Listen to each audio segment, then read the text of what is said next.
hair parting tips. That is the topic of today's video. So I get so many people asking me about how to find a natural part, which I've done videos on. But what's really important about this video is how do you go about finding the right parting for your haircut. And it could be very, very simple, but it could also be very, very messed up. So the first thing I want to talk about is when getting an undercut or a disconnected haircut. This is one of the biggest mistakes I see from either barbers or hairstylists who don't know actually where to section the hair when they're cutting it.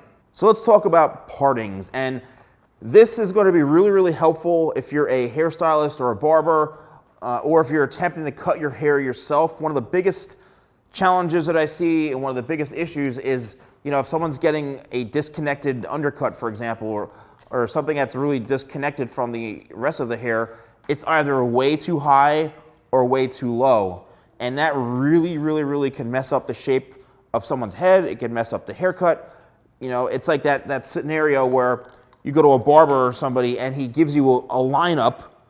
Say for example, you have a widow's peak, or you have some hair here and you've been wearing your hair longer. All of a sudden, this guy will shave all this off, and then while it's growing in, you're like, what did this guy do? And then what happens is you have this little peach fuzz growing in here, and you're basically screwed, especially if your hair is this long. You know how long it's going to take for it to grow it back? It's the same thing. If you get a haircut that is not sectioned properly, it's going to be a disaster. So what you really want to do is understand, look, a couple things keep in mind. Gravity, because, gravity, when it comes to hair, you think the hair just wants to drop down, right? And that is 100% true. When you comb the hair back and you push the hair forward, most of the time that is how you find your natural parting, right? You comb the hair back and you slightly push the hair forward and you see where the hair wants to split. And it can split in a lot of different directions, a lot of different areas, but the one that really is usually going to be right for you is when you comb the hair back and you find that perfect parting to where the hair just lays right, and that's ideal for any sort of disconnected haircut like this. Also, when it comes to the width here, you want to make sure that you're working within, the corners of the eyebrow like this. Because if it's too narrow, it's not going to look balanced, and if it's too low, it's not going to look balanced. So you always want to be working within this area right in through here, kind of towards the corner of the eyebrow when going back, because that really is going to keep the shape fairly balanced. And you can play around with it. If you feel like it's not 100% accurate, then comb the hair back, make sure the hair is wet, comb the hair back, and then you can slightly push forward this way. And anytime you push the hair forward, what's going to happen is it's going to want to separate like that. And most of the time, 95% of the time or so, that's where your natural part is. Now, here's the thing about hair. When the hair is too low, right? The section is too low, like this. Let's say, for example, we're doing a disconnected undercut, and I've seen this many, many times, where this is the parting right in through here, and to me it looks very low, and the client will come in and this will all be kind of buzzed off, or it's growing out, and he'll say, oh, my hair just wants to keep falling down, and won't stay up. Well, that's because the hair right in through here, the way it's growing and the weight of it wants to just drop down. So because of the improper sectioning, the hair there's nothing to support that hair or to separate it, because it's not naturally designed to do that because of the hair growth. So what happens then is it's always going to be wanting to flop down. So then if you change things up a bit and you section the hair and separate it where it should be and where it naturally wants to fall, like something like in through here, as you can see, we've got something much more balanced. So if this was, disconnected or shaved in through here, look how much more symmetrical this is, because we're coming down right in through here, okay? And that is really, really going to be helpful. Now the hair will have a better chance of slicking straight back, and look from that. Just from that one little section that I did, okay? right there, as you can see, the hair wants to stay back. It doesn't want to drop down. Now, you also have to be careful that you don't go too high.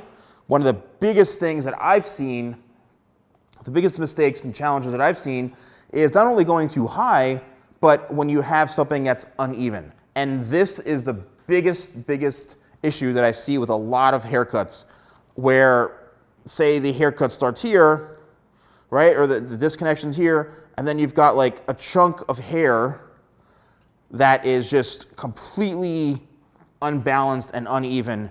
And I've seen this, gosh, the amount of times that I've seen this, it's like heartbreaking when somebody goes and gets their hair butchered by somebody. And this is what I'm talking about, folks. Something like this. Leave me a comment below.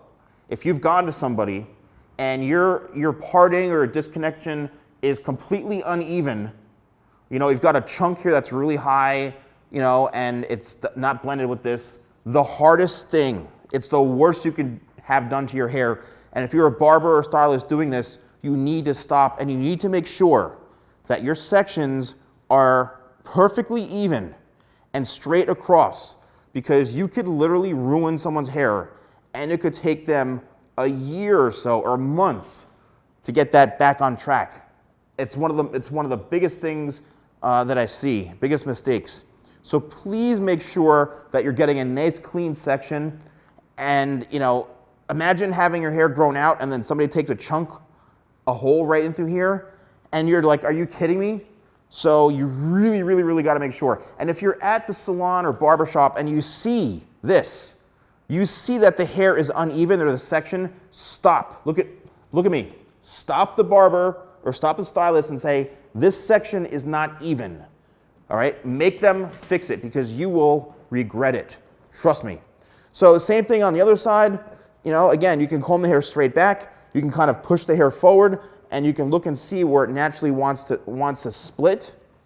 And typically, what I do for, depending on the haircut, if I'm going for a disconnection, I'm usually creating the section right where the recession starts or the corner starts, because that's where the hair naturally wants to split, and there's that natural separation because the corner, it's simply the corner of the hairline right into here. So by following that, you're going to put the hair in the best kind of position to be in, so it'll stay back and it'll also look very balanced as well.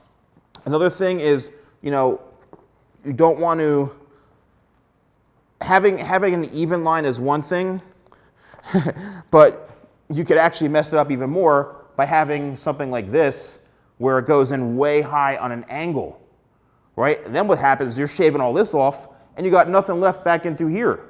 So you do need to make sure that your sectioning follows the round of the head, right? And you're really concentrating on keeping it nice and even so that you have hair left on your head to work with, and that the hair is very balanced, right? And don't feel bad if it's taking you a while to go in there.